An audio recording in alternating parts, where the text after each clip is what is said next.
The very latest celebrity interviews, entertainment news, and more. It's America's most sensational entertainment talk show. Without all the sensationalism. This is Pop Culture Tonight with Patrick Phillips.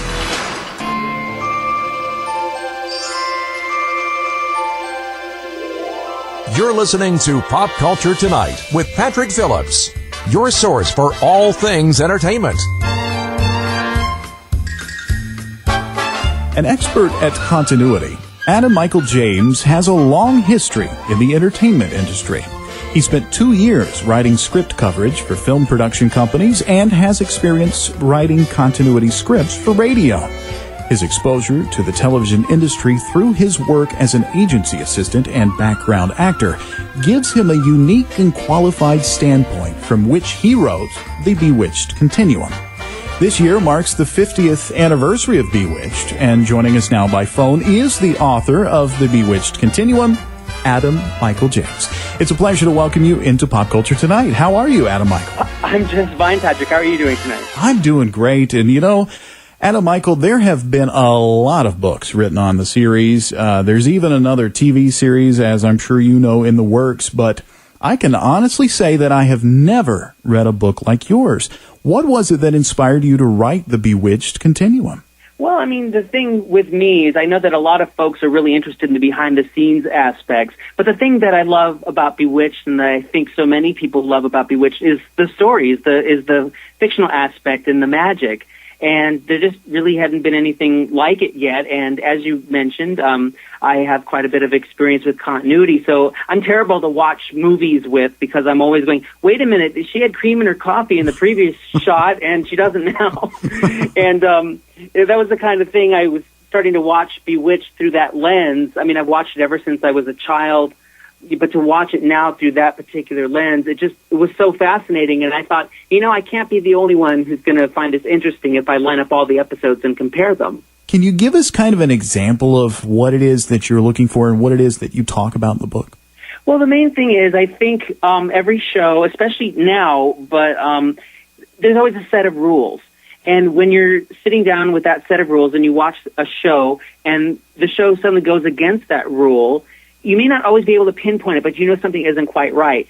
Now, of course, to be fair, back in the 60s when Bewitched was on and the early 70s, shows didn't have to pay quite as much attention to continuity because a show would air once, maybe twice during a season if it reran during the summer, and that was about it. Unlike today, you know, where people are live tweeting about an episode as it airs, you know, so people are really, you know, pinpointing these things as it happens. But so to take that and look at Bewitched that way, it's just kind of fun.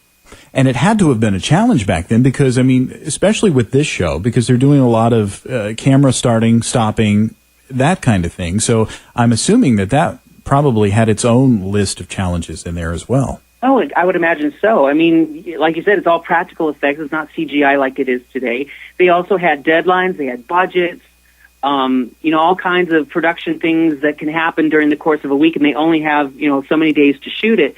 So just by that alone, some things are going to fall through the cracks. It's just inevitable. And then there's perhaps the biggest, most glaring inconsistency of them all, 2 Darrens. That's true. Although it's kind of funny that that's the one inconsistency that I don't really address that much, which is kind of ironic, considering, as you say, I mean, that is kind of what when you ask people about Bewitched, that's the first thing they mention. There's 2 Darrens. Of course, you know, I have watched soap operas for a long time, so high-profile recasts don't bother me. It was just, it was something that they had to do, you know, and that's more so a casting thing than a story thing. But, you know, it really couldn't be helped because of Dick York's back injury. Yeah, and it amazes me to this day how many people don't even realize he got replaced. Like, I feel like such a nerd sometimes because I notice, but other people sometimes don't even notice that there's 2 Darrens. And conversely, sometimes you can get into really heated discussions over which Darren is better, and that's just not a conversation I'm gonna step into. They both had such wonderful qualities, both Dick York and Dick Sargent. Well, and one of the things I always loved about Bewitched was in Dora and her constant put downs of Durwood, or should I say Darren? And you have say Durwood. And you have a great chapter in your book where you talk about basically all of Endora's, you count how many times she's actually called him different names. I did actually sit down with that. Well, I thought covering the episodes is one thing, but I thought, it would be kind of fun to have these little tallies in there as well. How many times Samantha said, "Oh, my stars," how many times Larry fired Darren, and yes, the Durwood references by Endora, which I'm not going to say because people have to see the book for that.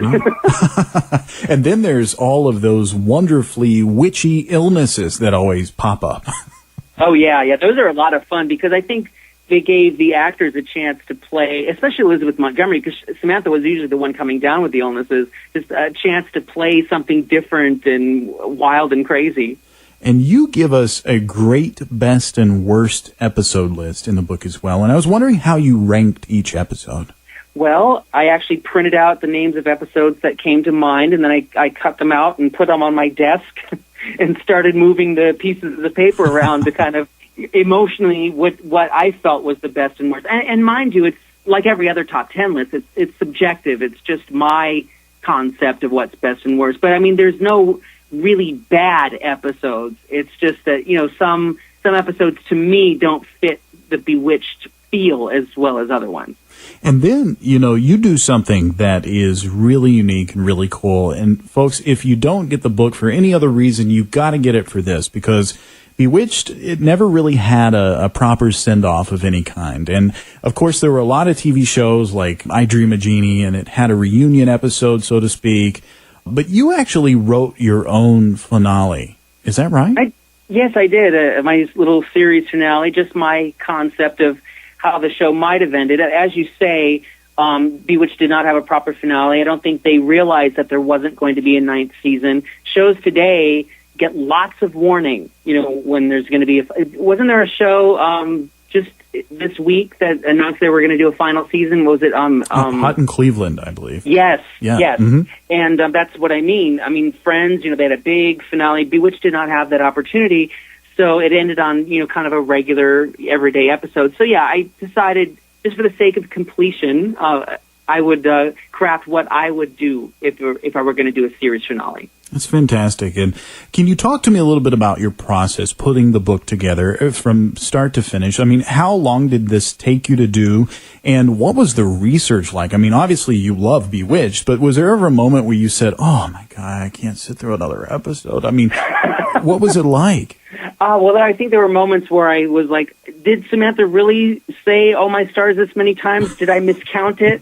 Do I have to go back? How many episodes was Uncle Arthur in? Really what it was, of course, I really have done research on the show since 1977, because that's when I started watching the show. But yes, sitting down to actually write the book was a process in itself. I promised myself I wouldn't look at Wikipedia. I wouldn't look at other books. I just wanted it to be my thoughts. So I did sit down with every episode. I would take notes.